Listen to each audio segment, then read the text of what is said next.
So today's Friday. I go in a little bit later. So we're gonna take an advantage of the morning to take the car to get an oil change. And we're gonna take advantage of that because the shop is about a mile around the corner and we're gonna go for a walk. So come on, let's go.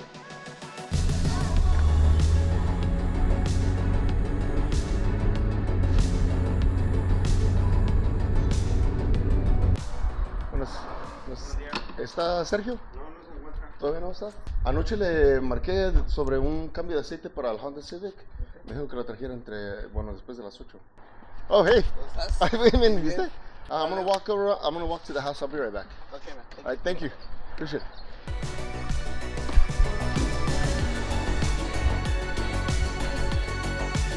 All right, so the overarching theme this week is change. Change is so hard. You know exactly what you need to do to make yourself feel better, to change the way you feel physically, change the way that you feel mentally. You know exactly what it is that you need to do. But getting started is the hardest thing because one, you have to admit that you're not doing well. You have to admit, dude, I feel like shit. I can't sleep. I can't walk properly. Stomach is hurting. You know everything that ails you, but for some stupid reason, you don't want to get started. It just takes one simple little thing to get started, but for some freaking reason, you just don't. You don't get started, and time passes you by, and then as time passes you by, you start to get worse and worse and worse, and you ache more, and you beat yourself up for not getting started. And worse, I think this is worse, is you get started and then you fall right back, because God knows how many times I've tried to quit drinking soda, and I just fall right back. I learned that change is inevitable. Change is coming, whether you like it or not, whether you're scared of it or not, it's coming. And if you're gonna change, at the very least, have some sense of control over the outcome. I mean, you can't control everything, right? But if you just cowered away and do nothing because you're afraid to try something new, for example, or to learn something new, or you're afraid that you're not gonna get enough sleep, or you're afraid that you're gonna work really hard and it's not gonna be worth it. Like, if you do that, change is coming anyway. For example, my body is gonna change.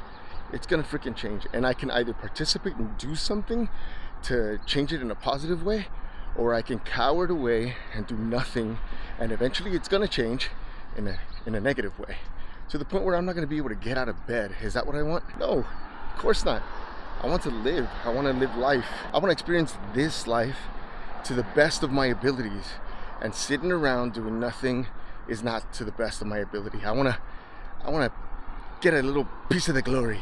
See what it tastes like. You know what I'm saying? All right, so we are, there it is, 15 minutes into our walk. Heart rate 102, 72 calories. I don't care about calories. And 0.7 miles. So that's where we are. So I'm going to pause this, continue it when I walk back. I'm just going to get a few things done here around the house and then go pick up the car. So about 1.5 miles is what I'm going to walk essentially today. Not bad. All right, we're back and we're on our way to pick up the car.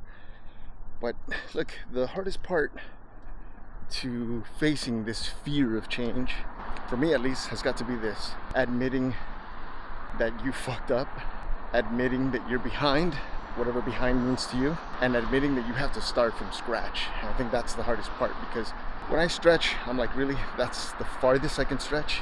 That's weak, you know? But yeah, that's the reality of it, is that's as far as I can stretch. Some people might look at 6,000 steps a day and might be like, okay, that's easy. Really? You're gonna start there? Yeah, that's what I can do right now. But it's growing, because I've been averaging actually about 7,000 steps. So, you know, that's how it starts. It starts off small and it builds up. And that's why I started with these 3 simple goals: to drink one of these a day, to walk 6,000 steps, and what was the third one? I forgot the third one. Oh, that's right, and stretch at least 5 minutes, because that's doable. And the truth is that sometimes I stretch for 5 minutes, and sometimes I stretch for 10. Sometimes I walk 6,000 steps, and sometimes I walk 7,000, 8,000, 14,000. But the point is to move in that freaking direction. And I think I'm succeeding at that. And that's enough. The fact of the matter is that it's time for a change, and it's long overdue, and you know it. Keep taking those baby steps. Yes, you're a freaking baby. That's what you are. Be in your station and observe. You can accomplish these little things, and if you can accomplish those little things, you can also accomplish slightly bigger things, and then slightly bigger, and then slightly bigger, and before you know it, man, you'll be slaying dragons. But most importantly, you'll have something to look back at and be proud of. So keep up the good work.